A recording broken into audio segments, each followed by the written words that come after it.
বহু স্বপ্ন চোখে নিয়ে একদিন যে পুলিশের পোশাকটি ভালোবেসে গায়ে জড়িয়েছিলেন, এবারে সে পোশাকটি ছুঁড়ে ফেললেন বাংলাদেশ পুলিশের একজন এমপ্লয়ি। বলছি আতিক আহমেদ সজীবের কথা।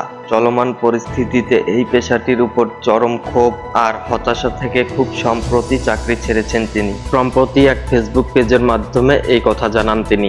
তার পোস্টের পর খুব দ্রুতই এটি ভাইরাল হয়ে ছড়িয়ে পড়ে নেট দুনিয়ায়। সজীবের নানাও ছিলেন বাংলাদেশ পুলিশে কর্মরত। ৭১-এর পর থেকে সেই ১৯৭২ থেকে ২০০৮ সাল পর্যন্ত দীর্ঘ ৩৭ বছর তিনি বাংলাদেশ পুলিশে কাজ করেছেন। নানার এই বর্ণাঢ্য কর্মজীবনী সজীবকে একদিন পুলিশ হবার স্বপ্ন দেখিয়েছিল, অথচ সেই স্বপ্নের পেশাটিই আজ সজীবের কাছে ভীষণ কুলসিত হয়ে উঠেছে। আতিক আহমেদ সজীবের ফেসবুক পোস্টে তিনি লেখেন, পুলিশের চাকরি নিঃসন্দেহে মহৎ পেশা, তবে আজ তা কুলসিত। ২০১৬ সালে সজীব বাংলাদেশ পুলিশে তার কর্মজীবন শুরু করেন।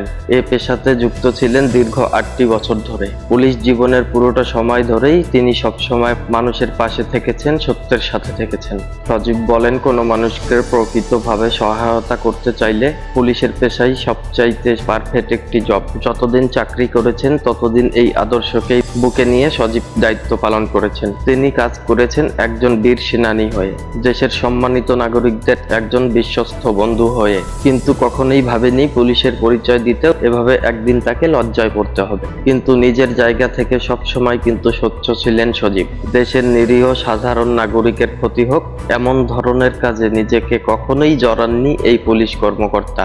এ কারণেই তাই এই উদ্ভূত পরিস্থিতিতে চাকরি ছাড়তে বাধ্য হলেন সজীব। সজীব বলেন, এটি তার কল্পনারও বাইরে যে ন্যায্য দাবি আদায়ের আওয়াজ তোলার অপরাধে তার পুলিশ ভাইয়েরাই নির্বিচারে মানুষের উপর গুলি চালাবে। পুলিশ পরিচয়ের পূর্বে তিনি সবার আগে একজন পুত্র, একজন ছাত্র, একজন বন্ধু এবং সর্বোপরি তিনি বাংলাদেশের একজন দেশপ্রেমিক নাগরিক। তাই এ ধরনের ঘৃণ্য কাজে সজীব নিজেকে কখনোই জড়াতে পারেন। তিনি বলেন, আমি মনে করি একজন মুসলিম সব শেষে আপনাকে জবাবদিহি করতে হবে।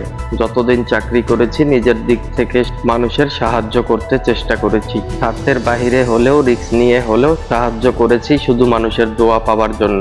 তাই সজীব চান না ২০,০০০ টাকায় তার ব্যক্তিত্বের পরিবর্তন করে দিক। গত 10টি দিন ছিল এই মানুষটির জীবনে সবচেয়ে খারাপ 10টি দিন। আর সহ্য করতে পারছেন না, তাই গর্ব করে এই চাকরি থেকে নিজেকে অব্যাহতি দিলেন।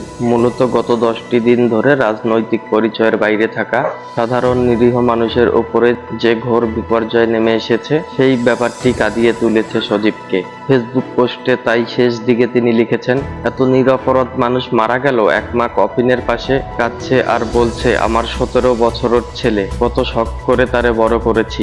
বাসা থেকে বের হয়ে এক গুলিবিদ্ধ ব্যক্তিরে বাঁচাতে যাওয়ায় আমার ছেলেরও গুলি করে মারা হয়েছে। কি দোষ ছিল আমার ছেলের? এই নির্মমতার ভারী যেন সইতে পারলেন না আদর্শবান এই যুবক। তাই চাকরি থেকে নিজেকে সরিয়ে নিয়ে এই অপরাধবোধ কিছুটা মুক্ত হলেন তিনি। সজীবের ফেসবুক আইডি ঘুরে দেখা যায় কোটা সংস্কার আন্দোলনকে ঘিরে চলমান পরিস্থিতি নিয়ে নানান পোস্টে নিজের মত প্রকাশ করেছেন তিনি। এদিকে এই পোস্টের পর সজীবকে নিয়ে দেশ জুড়ে বেশ আলোচনা শুরু হয়েছে। তরুণ প্রজন্মের কাছে নিজের আদর্শবোধের জন্য বড় অভিভাবন পাচ্ছেন সজীব। Anisul Rahman Rajib, update TV, Lalmonirhat.